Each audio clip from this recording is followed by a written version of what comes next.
องถึงต้องนองน้ำตาวันนี้พี่ไม่มาน้องก็มองนาฬิกาเวลาจนถึงเที่ยงคืนหัวใจมันวิวมันแน่นเพราะเป็นแค่ตัวสำรองนอนร้องไห้นั่งจูบปืนแอบเป็นจะปวดกล้ำกลืนวันคืนเฝ้ามองประตูถึงจะรักเพียงใดไม่อาจห่วงเข้ามาชื่นชูเพราะคงมีคนดูแลคอยเป็นแม่สิเรือนฉันมันบ้านน้อยรักไกลๆยามเขาไม่มาเยือนอายหน้าไปเป็นเดือนไม่เหมือนแรกตอนเจอกันมันแสนเศร้าน้ำเงาหลอดหน้าต่างเม่นเข้ามายกอ่างเดือนนี้ก็สัมผัสบ้านใหญ่นั้นบ่ยอมปล่อยมังไอ้บ่วันน้ำตาส่วนเกินดอกคนนี้ไม่มีความหมายเหมือนต้องบนบานใจทำให้เราหลงไหลกายใจถวายให้ฟรีคงมีหนึ่งแล้วเคียงคลอก็เลยไปเราให้รอนอนงอชั่วหน้าตาปีคงนมดอกพบกันชื่นชีวีวันแล้ววันเราไม่มีแม่เงาว่าเขาจะมาจึงให้เขียวโตใจอยู่อย่างไรปัญญาคนที่มีภรรยาเวลาถ้ายังกับท้องส่วนเกินอ้างว้างกอดตอนข้างก็น้ำตานองกินน้ำตายศอกร้องมันชื่นชาท่านั้นคือตรงงมหารางขึ้นในกวังเป้าบ่มีเขาหยอกเย้าเขาลุ่นขึ้นคมคิดบ่มุมสิคอยยังหูเสียงประตูพอยดังกับบอกครั้งเลยนั้น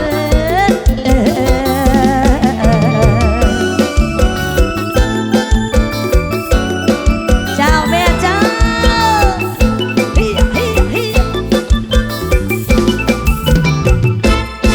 ขอเพียงแค่สงสารค่ะแล้วก็จัดสถานะหมอลำจังหน่อยจัดสถานะหมอลำฝากตอนอีเมลพูดเล่ากันแล้วกันค่ะ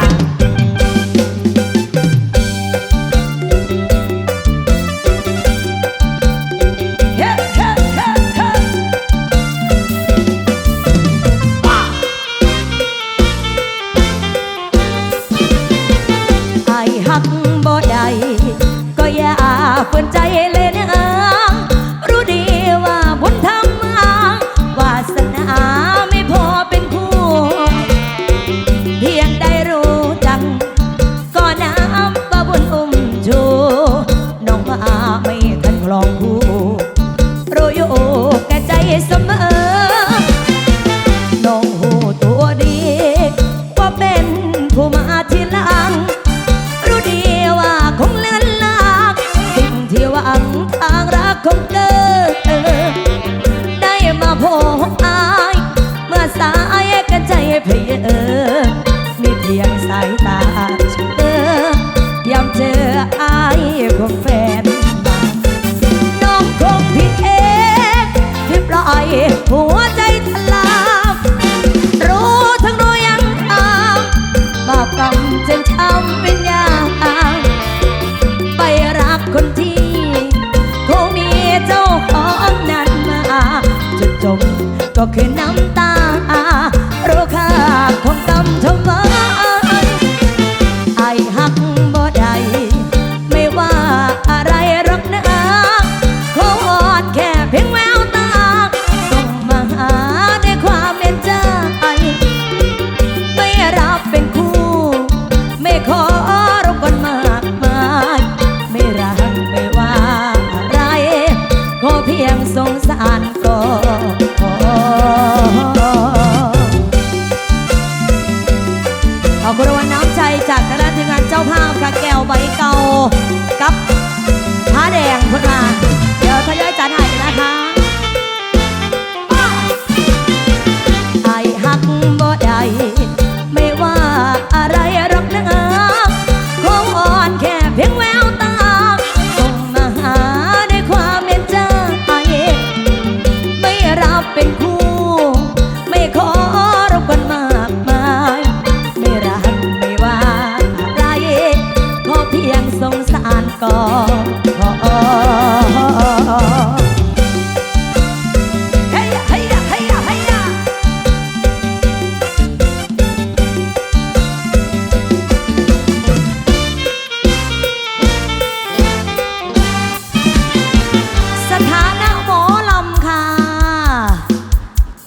เศษทีมงานสาวเสือเขียวมอบพิเศษคุณแม่ทั้งบุลาวน้ำกะละกันนะคะ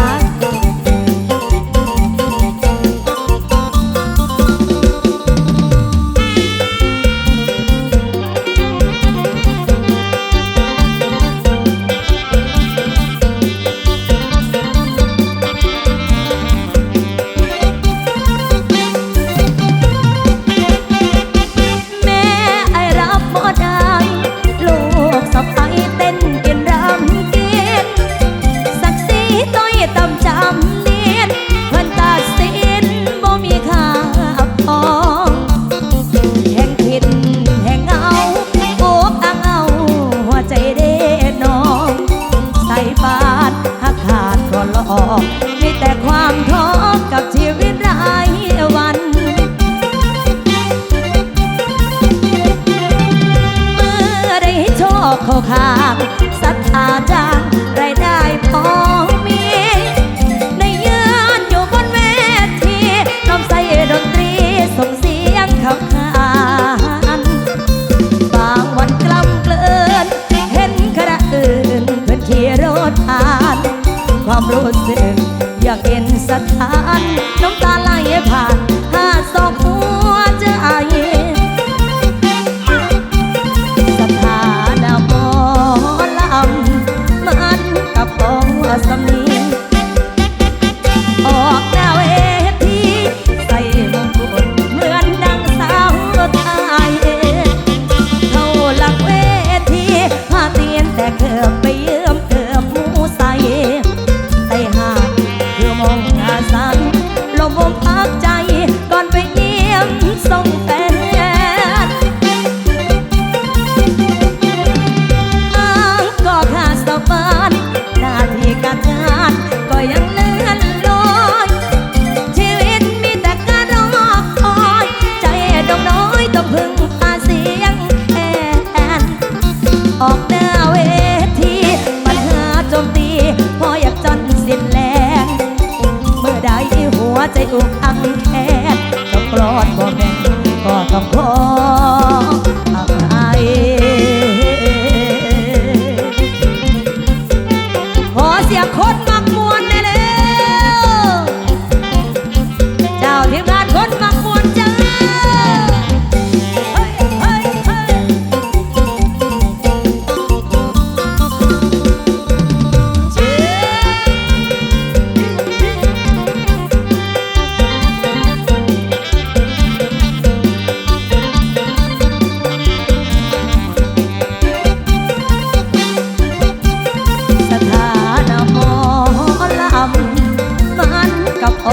สำนี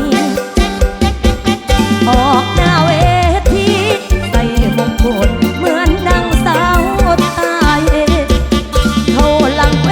ทีผ้าเตียนแต่เกือบไปเยี่ยมเกือบหมูใส่ไอ้ห่างคือมองอาศัยลมวงพักใจก่อนไปเยี่ยมส่งแฟนอ้างก็ขาดสะบันที่การงานก็ยังเลื่อนลอยชีวิตมีแต่การรอคอยใจดวงน้อยต้องพึ่งพาเสียงแอนออกหน้าเวทีปัญหาโจมตีพออยากจนสิ้นแรงเมื่อได้หัวใจอุกอังแค้นก็กลอนบ่แม่นก็ต้องขออภัย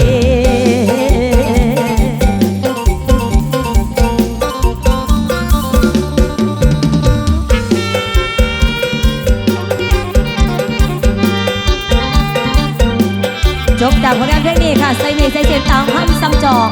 ขอบคุณรางวัลน้ำใจ100 บาทค่ะแก้วใบเก่าจ้า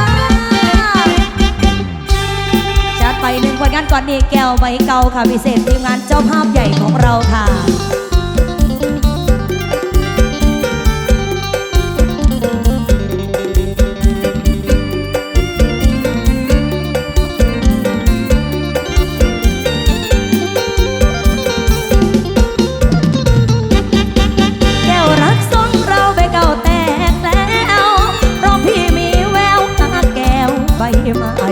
ก่อนนั้นสองเราถนอมดังดวงใจ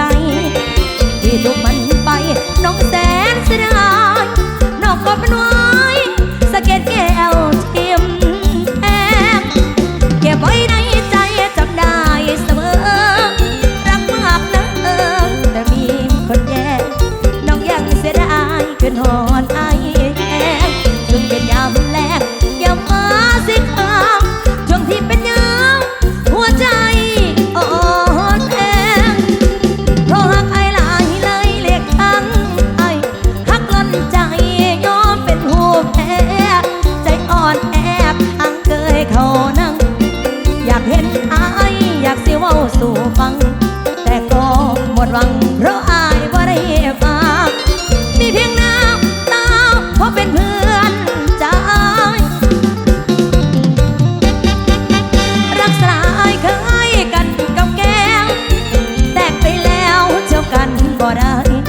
โมสุคนค่ะมือนี้ผู้สยดสยอดฟอนเป็นโมหนึ่งเรือไทยสายรักค่ะ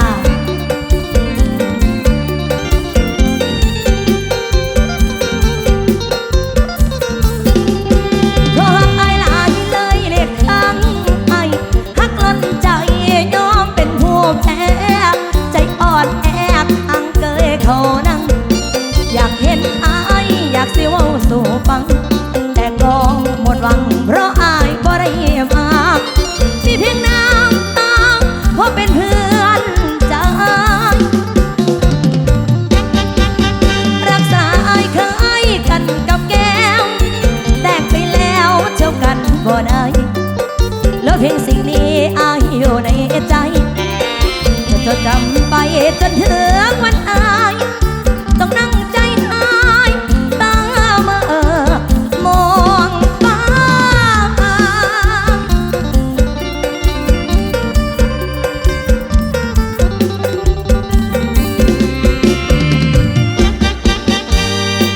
จัดไปหนึ่งบทการเพลงเสียงจากสาวเราค่ะ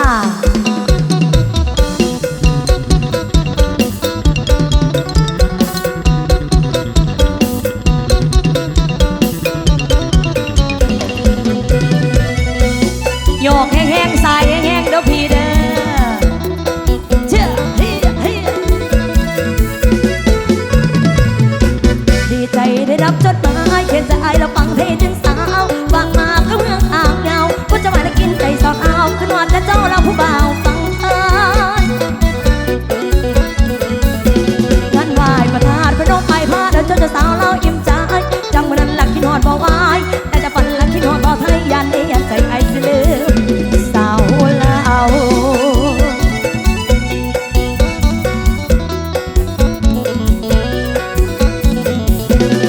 ลมโวยวอยใจลอยขึ้นหอดผู้บ่าวเบิ่งมันลำของคนของไหลลงยาวๆยันคือว่าใจผู้บ่าวยันคือว่าใจผู้บ่าวหากสาวเราแล้วไปแย่งสาวไทยหากอายบ่มีใจสองคนมีงานดอกก็สาวเล่าเบาไทยเราคงเลยจะบอกฟังใจกันแค่นั้นเพียงเรากับไทยบ่มีความหมายสิกันใจสองเอาบ่มีความหมายสิกันใจสองเอา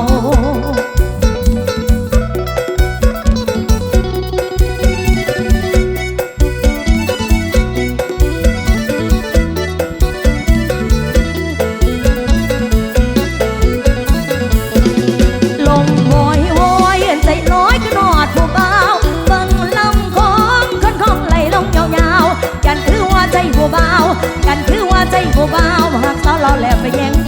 สาวไทยหากอายบ่มีใจสองคนมีงานดอกก็สาวเล่าเบาไทยเราคงเลยจะบอกฟังใจกันแค่นั้นเพียงเรากับไทยบ่มีความหมายสิกันใจสองเอาบ่มีความหมายสิกันใจสองเอา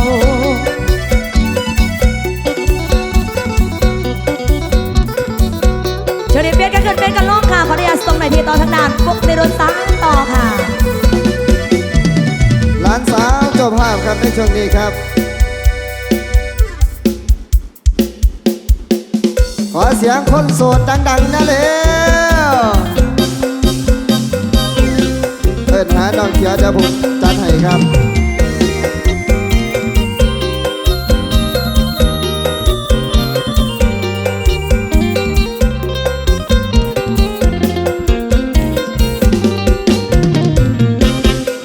หลานสาวเจ้าภาพผู้ดังสับลาบอยู่หน้าเวทีมีแต่หน้าตาดีๆมาลำบ้านนี้ไอ้แสนดีใจ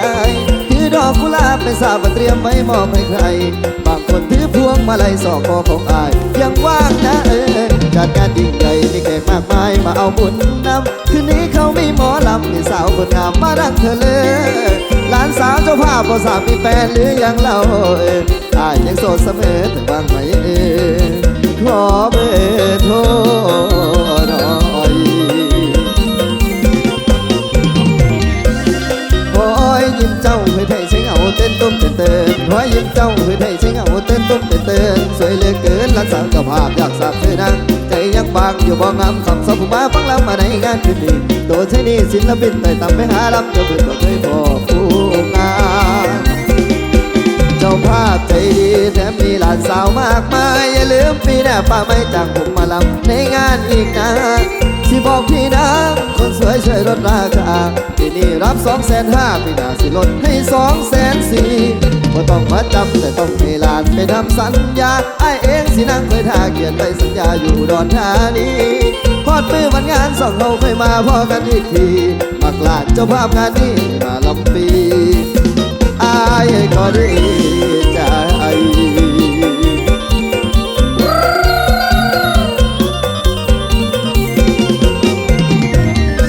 ลำไปหัวใจมันเจ้าลำไปหัวใจมันเจ้าหลานสาวเจ้าภาพพิมพ์ทรงอยากสิลงไปนั่งหน้าห้างลำเจ้าแม่นยังคืนไอ้มายืนห้องเพลงจีบเจ้าซุ้มหลานสาวเจ้าภาพงานนี้จังแม่นผู้ดีแท้น้อนอแท้น้อนอง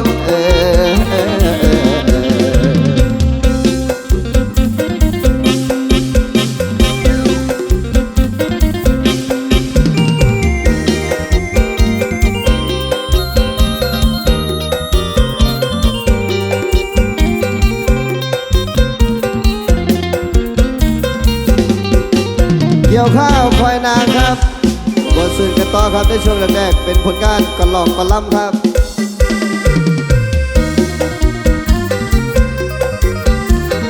เอาอกเอาใจผู้มักฟอนซะก่อน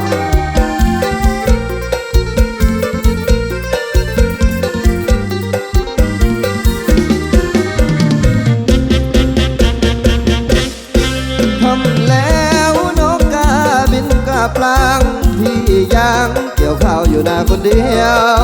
แฟนเอ้ยจากไปทิ้งข้าทิ้งเกี่ยวหน้าเกี่ยวก็ยังไม่มีเอวบางโอ้เอ้ยแล้วใครจะมาก็ฟังพี่คอยน้องมาตั้งตาจ้องทางตะวันลับลงไปอยากที่ยืนคำควรคนเดียว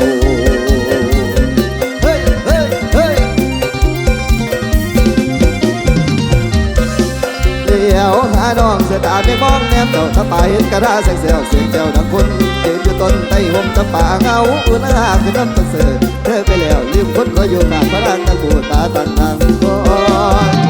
คอยฉันคอยกินเหล้าเหงาใจเจ้าจากไปเหลือแต่ความฝันเกี่ยวข้าวคอยไอ้ตู้เป็นคู่ทุกวันจะได้เธอลืมกับมันจากกันเหมือนตายทั้งเป็นเห็นคุณฝ่าว่าดอชอหน้าแฟนเจ้าก็อยู่เหลือมันนี่มือสู่ลืมสองมองทางคิดทอดแม่ดอกกระถินที่เคยดมกลิ่นอุ่นไอของนางเดือนกับกายเป็นปีแสนทวีคิดถึงเอวบางเกี่ยวข้าวคอยน้องนางต้นต่อฟางเขียวจนตอบแดงหรือแกล้งให้พี่ต้องตรมนอนคืนใจคมเหมือนดังคนน้อยคงเยียวยาไปนานทรมานเบื่อรักลอยลอยไม่เห็นใจคนคอยกลุ่มไม่ถอยรักเอ๋ยอยู่ไหนใจของเจ้าคนนี้คนเขามากบอกคนอยู่อายบ่ทันรับรู้ใจนั้นไม่ไปเกี่ยวเข้าไปเฝ้ามันคนเดียวใจมันเที่ยวก็รำหับสายตามองหัวเขาแต่ใจเฮามันทอนบีเกี่ยวปัดไม่เลือดไหลอาบย่อยใจลอยกลัวดังเป็นหมุนโลกมันหมุนแล้วก็ตายถ้าคนหลายๆได้ยินบ่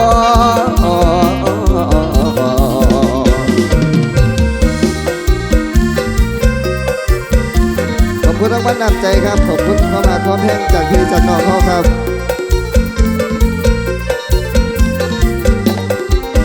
ขออนุญาตครับจะได้ตามคำสั่งจองทีมงานเจ้าภาพเฮาเอิ้นหาน้องเขียวเขียวเอ้ยอยู่ใส่น้าเขียวเอ้ย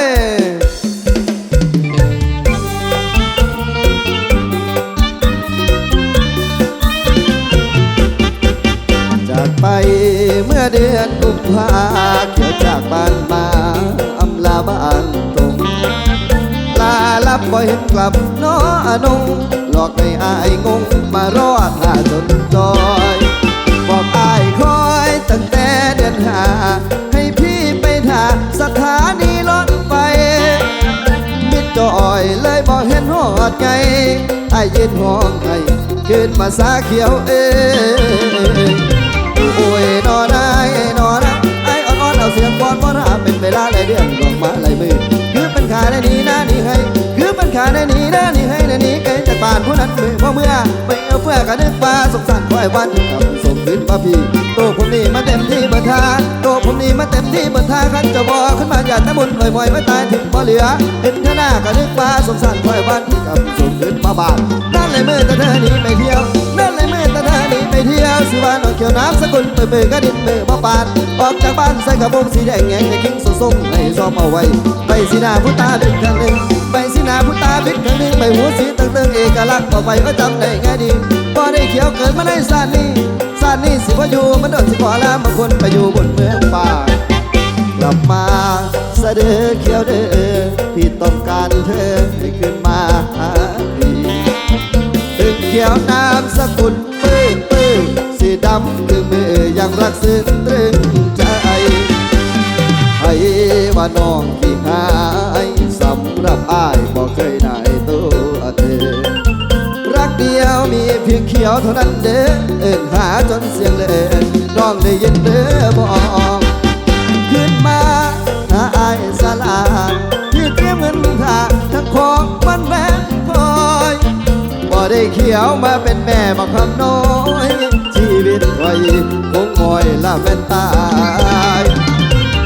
ใช้มันเมาเอาเสียงลำไปส่งใช้มันเมาเอาเสียงลำไปส่งให้น้องกลับขึ้นทวงคืนมาปากอายอย่าไม่มาหากันเดียวเท่านั้นที่เป็นหนึ่งในใจบ่มีไผมาปานสังเดียวผู้ดีแม่นอายโอเคครับใจเย็นๆได้อายเด้อเดี๋ยวผมจัดให้ป้าไก่ดินครับจดหมาย3 ซอง